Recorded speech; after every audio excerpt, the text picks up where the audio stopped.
So I get in the plane against the advice of everybody, and I fly to South Korea. I convinced them to invest in the United States, billions of dollars. Now we have tens of billions of dollars. How did you fly to South Korea in that state and convince them of anything? Joe, Sleepy Joe, you couldn't convince anybody of anything. You're the type of guy that gets taken advantage of, and I think that's why it seems like this has puppet written all over it.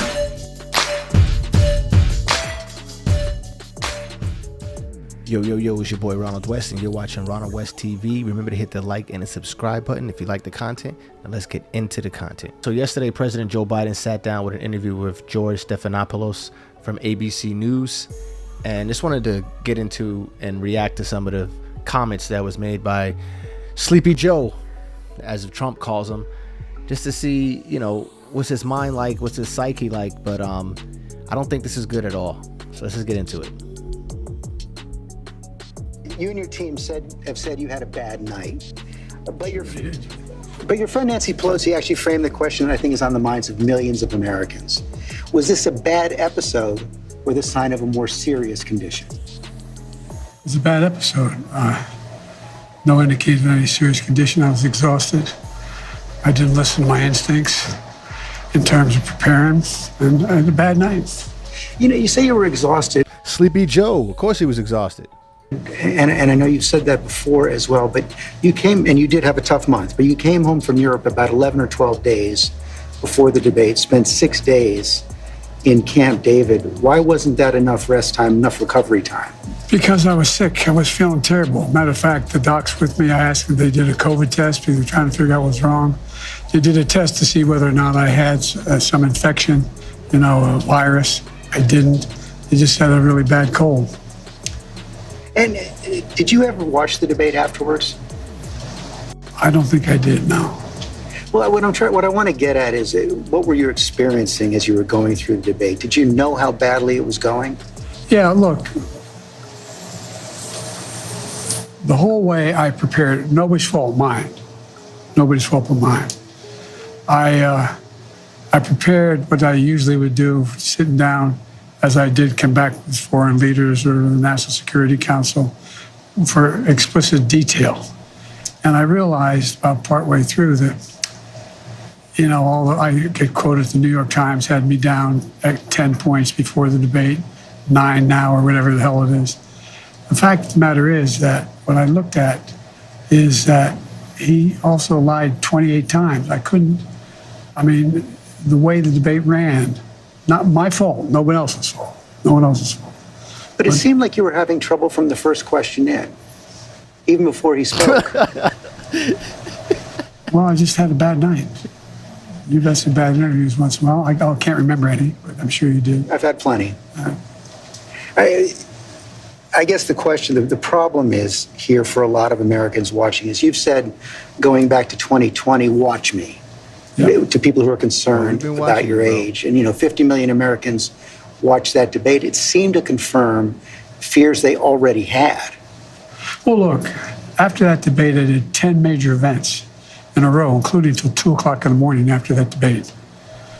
I did events. Yo, if that's the case, they're going to kill Joe Biden. This man should not be doing 10 events after that. He's 81 years old. That's nuts. And from this, hearing him in this, like, just listening to him, it sounds like pulling teeth. And I can see why his family members found some way to get $24 million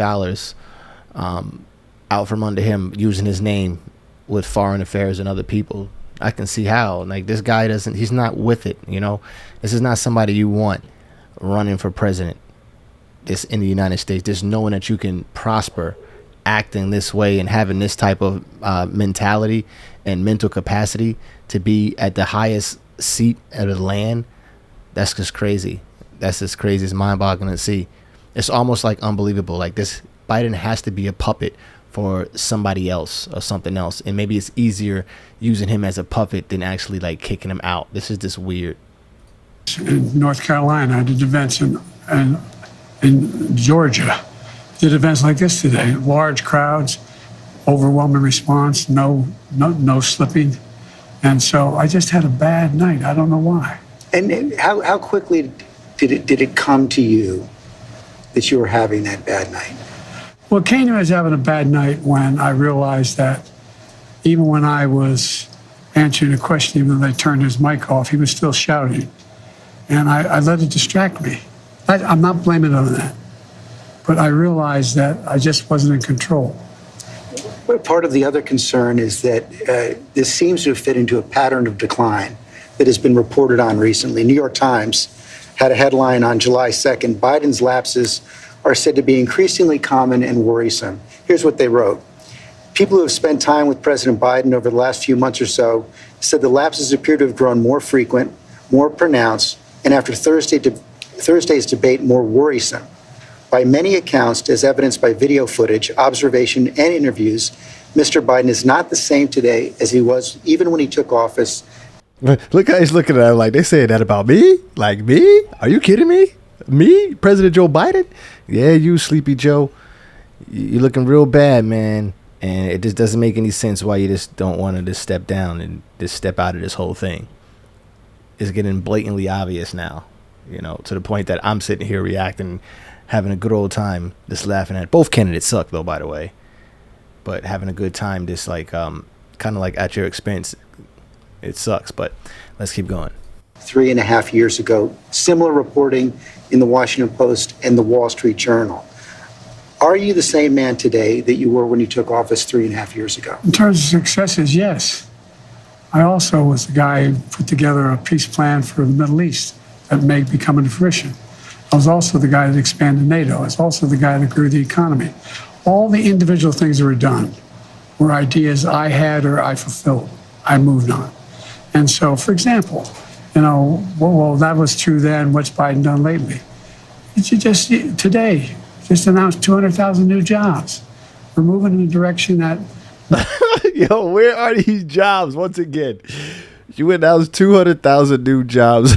Yo, where are these jobs, yo? You and Trump with these fucking jobs. Where are the 200,000 new jobs that you just announced? How you just open up and just get 200,000 new jobs, bro?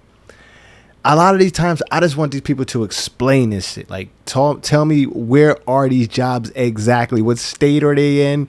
Like, where are they, man? Come on with this. You guys are just saying stuff and not really, like, producing and acting on it and telling people what's the plan. Like, let's be pragmatic. Share your plan with the public. That's what I want to know. And then at these 200,000 jobs, and at whose expense are these jobs too? That's another thing. Anytime these guys do anything, you always got to ask yourself, at whose expense? No one's ever taken on. I know you know this from the days in the government. I took on Big Pharma. I beat them. No one said I could beat them. I took on all the things we said we got done. We were told we couldn't get done. And part of it is what I said when I ran was I wanted to do three things. Restore some decency to the office, restore some support for the middle class instead of trickle-down economics, built from the middle out and the bottom up, the way the wealthy still do fine, everyone does better, and unite the country. But what has all that work over the last 3.5 years cost you physically, mentally, emotionally? I just think it cost me a really bad night, a bad run. But, you know, George, I'm optimistic about this country. I don't think we're a country of losers, that he points out. I don't think America's in tough shape. I think America's on the cusp of breaking through in so many incredible opportunities. This next term, I'm going to make sure we have straighten out the tax system. Hey, bro, he's trying to check on your mental, bro. You don't have to keep, like, trying to sell yourself as the president again. That's what you're continuing to do. We're doing this because of your mental. Like, it seems like something is wrong with you. And, like, you know, you might have early signs of dementia. You know, 81 years old, that's what this looks like. How can you really be serious and run a country like this? And here you are, you're still trying to sell yourself. These politicians can't be nothing but politics or politicians. Bullshit.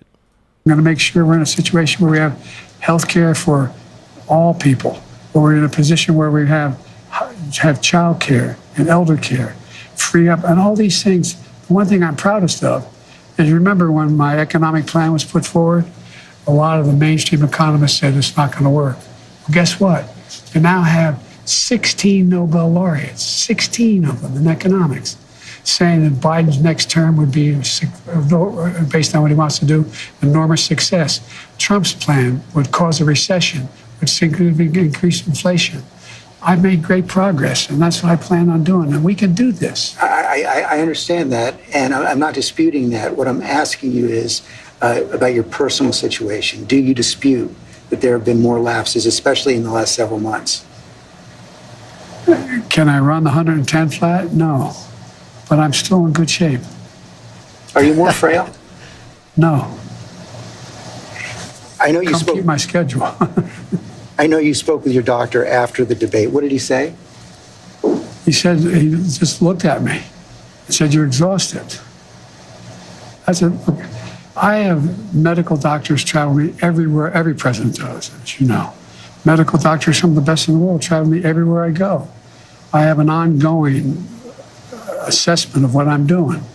And they don't hesitate to tell me if they think there's something wrong." Oh, yes, they do.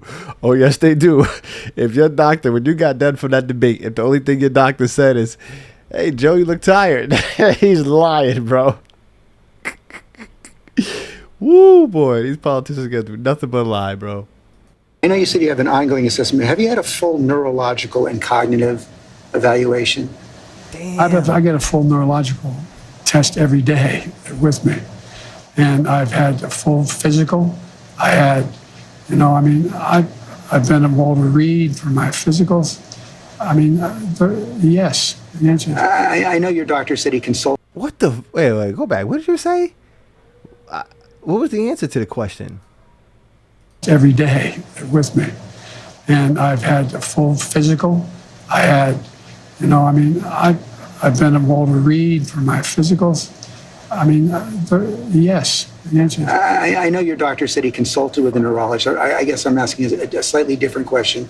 Have you had the specific cognitive tests, and have you had a neurologist, a specialist, do an examination? Did you have those tests that Trump was talking about? That test that Trump was talking about that he passed for flying colors, as we all know.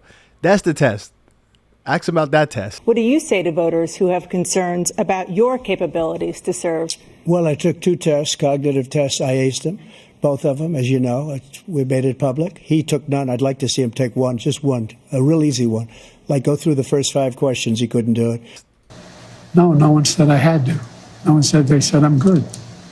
Would you be willing to undergo an independent medical evaluation that included neurological and cognitive tests and release the results to the American people? Look, I have a cognitive test every single day. Every day I have that test. Everything I do. Not only am I campaigning, but I'm running the world. And that's not how it sounds like hyperbole. But we are the essential nation in the world. Everything you say sounds like hyperbole, bro. What's wrong with you? Are you kidding me? How do you you got a cognitive test every day? Who does that? Oh, Madeleine Albright was right. And every single day, for example, today, before I come out here, I'm on the phone with the Prime Minister of, anyway, I shouldn't get into detail, but with Netanyahu. Ooh, I'm on the phone with the new Prime Minister of England. I'm working on what we're doing with regard to, in Europe, with regard to expansion of NATO and whether it's going to stick. I'm taking on Putin.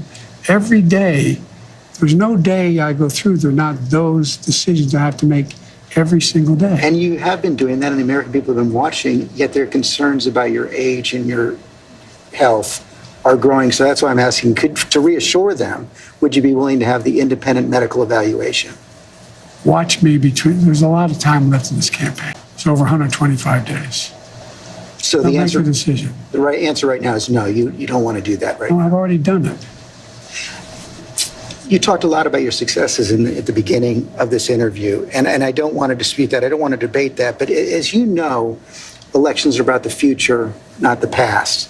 They're about tomorrow, not yesterday. And the question on so many people's minds right now is, can you serve effectively for the next 4 years? George, I'm the guy that put NATO together, the future. No one thought I could expand it.